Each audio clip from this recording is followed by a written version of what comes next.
Assalamualaikum warahmatullahi wabarakatuh, guys. Welcome back to my channel. Don't forget to subscribe this channel. Thank you for udah nonton video ini. Kali ini gue bakal bahas tentang virus. Nah, sekarang ini kan banyak banget tentang masalah virus, terutama virus corona yang menyebabkan kita harus diisolasi mandiri. Jangan lupa untuk isolasi mandiri. Kalau nggak ada keperluan yang mendesak, jangan pergi-pergi. Oke, di sini kita harus mengetahui terlebih dahulu apa itu virus. Virus adalah makhluk hidup aseluler yang berukuran nanometer, bersifat parasit obligat, intraseluler, dapat bersifat seperti partikel, memiliki materi genetik DNA atau RNA, dapat melakukan respirasi. Jadi virus ini dia memiliki sifat dapat membentuk partikel ketika berada di udara atau berada di tempat yang menurut mereka itu tidak cocok untuk mereka.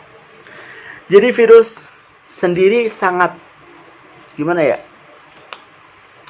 sangat berbahaya sekali karena dia bisa mengelabuhi antibodi kita. Ketika dia melewati antibodi kita, dia bisa bersifat partikel.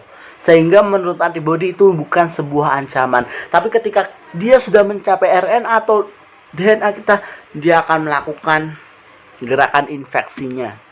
Nah, itu kenapa virus lebih susah dibuat obatnya.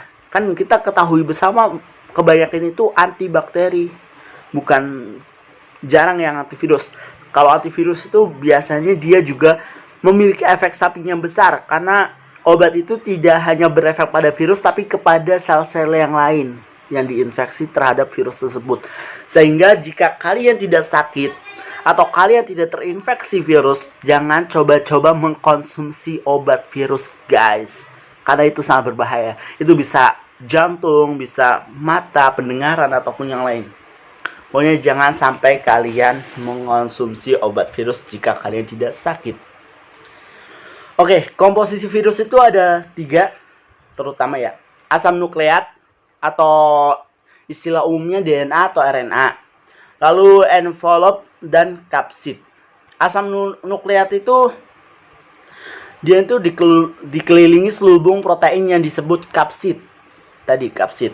Pada beberapa virus juga dikelilingi atau membran lipid di layer yang disebut envelope. Tadi envelope kan. Jadi di kapsid dan envelope ini seperti melindungi asam nukleat tersebut. Dia sebagai tanker.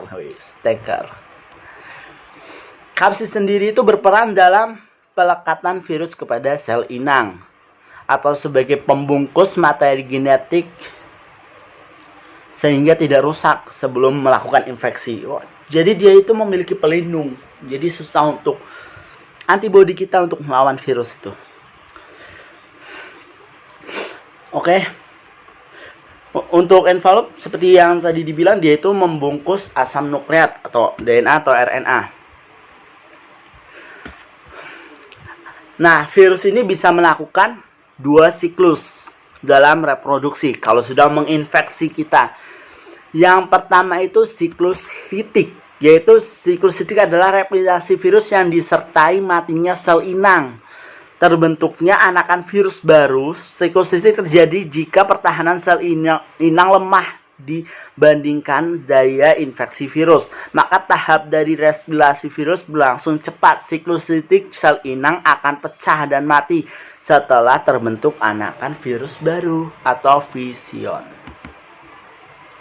Nah, jadi ada beberapa tahap ya sebelum lisis itu. Kurang lebih ada 5 tahap, yaitu tahap absorpsi, penetrasi, sintesi, pematangan, dan lisis.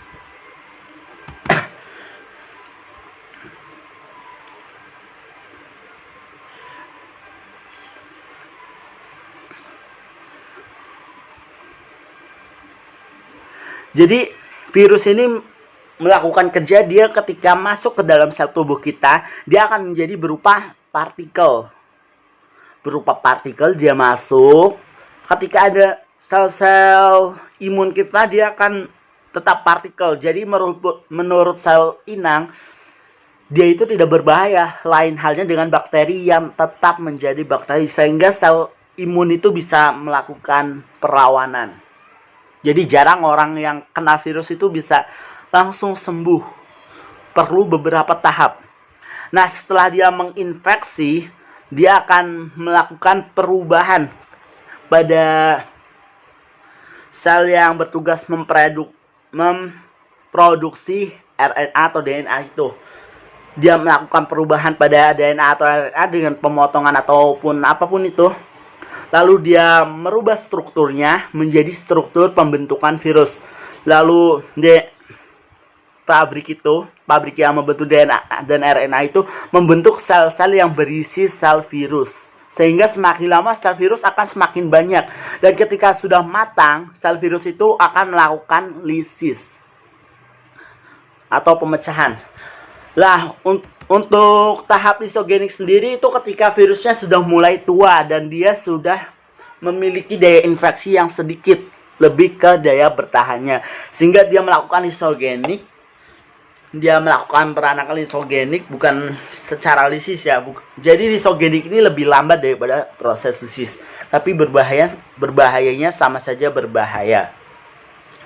Nah, untuk virus itu pertama kali itu ditemukan.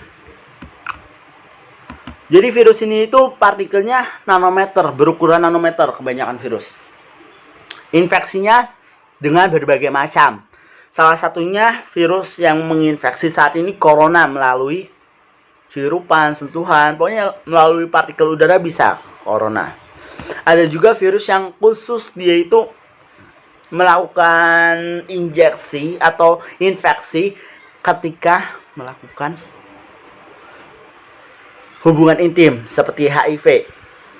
Nah, seperti yang kita ketahui bersama, HIV sendiri itu belum ada obatnya. Jadi virus ini jarang yang memiliki obat. Seperti corona ini udah lama nggak punya obat. Jadi kita bertahan sel imun kita yang melawan virus corona. Jadi ketika kalian belum kena corona, usahakan untuk istirahat yang cukup, makan yang baik supaya imun kalian bisa naik dan bisa menghalau corona itu sendiri. Nah, untuk sejarah penemuan virus itu telah menginfeksi sejak zaman sebelum Masehi. Hal tersebut terbukti dengan adanya beberapa penemuan yaitu laporan mengenai infeksi virus dalam hieroglif di Memphis, ibu kota Mesir kuno pada 1400 sebelum Masehi, yang menunjukkan adanya penyakit poliomyelitis. Selain itu, Raja Fir'aun Rames V meninggal pada 1196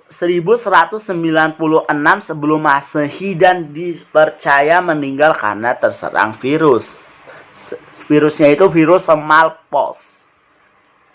Pada zaman sebelum Masehi, virus endemik yang cukup terkenal adalah virus smallpox yang mengenai Rames V yang menyerang masyarakat Tiongkok pada tahun 1000. Akan tetapi pada tahun 1798 Edward Jenner menemukan bahwa beberapa pemerah susu memiliki kekebalan terhadap virus pox. Jadi di sini itu pemerah susu memiliki kekebalan terhadap virus pox. Itu kenapa? Hal tersebut diduga karena virus pox yang terdapat pada sapi melindungi manusia dari pox. Virus pox yang terdapat dari sapi melindungi. Jadi dia pox yang berbeda jenis dan dia melindungi orang yang biasa memerah yang ada pada sapi, daya tahan tubuh sapi itu. Virus yang menjaga daya tahan tubuh sapi dia menginfeksi pada manusia. Lalu virus tersebut mencegah virus pox lain menginfeksi. Sedangkan virus itu tidak berbahaya. Nah, untuk dari penemuan tersebut yang dipahami kebetulan merupakan pelopor penggunaan vaksin. Nah, apa sih vaksin itu? Jadi vaksin itu adalah virus atau bakteri yang dikiranya berbahaya seperti Ebola dan lain-lain itu dilemahkan. Jadi daya tahan infeksinya dia itu dilemahkan sehingga dia tidak memiliki kemampuan untuk infeksi, lalu dimasukkan ke dalam tubuh. Lalu di tubuh itu virus itu kan udah lemah, jadi bisa dilawan oleh sel imun kita, sehingga sel imun kita sudah menduplikat, begini loh cara melawan virus ini, begini loh cara melawan virus ini. Jadi sel imun memiliki kekebalan tersendiri, dia memiliki cara tersendiri untuk melawan virus itu, sehingga ketika ada virus yang lebih kuat, yang jenisnya sama, masuk ke dalam tubuh, sel tubuh kita mampu melawannya. Jadi vaksin tadi saya salah ya, jadi dia itu seperti virus yang ada pada sapi itu sudah melemah lalu menginfeksi pada tubuh manusia itu kuat melawan virus itu, sehingga ketika virus yang lain datang dia sudah kuat. Prinsipnya seperti vaksin. Sehingga ketika kita menggunakan vaksin, kita harus dalam keadaan imun yang kuat. Atau dalam keadaan prima lah.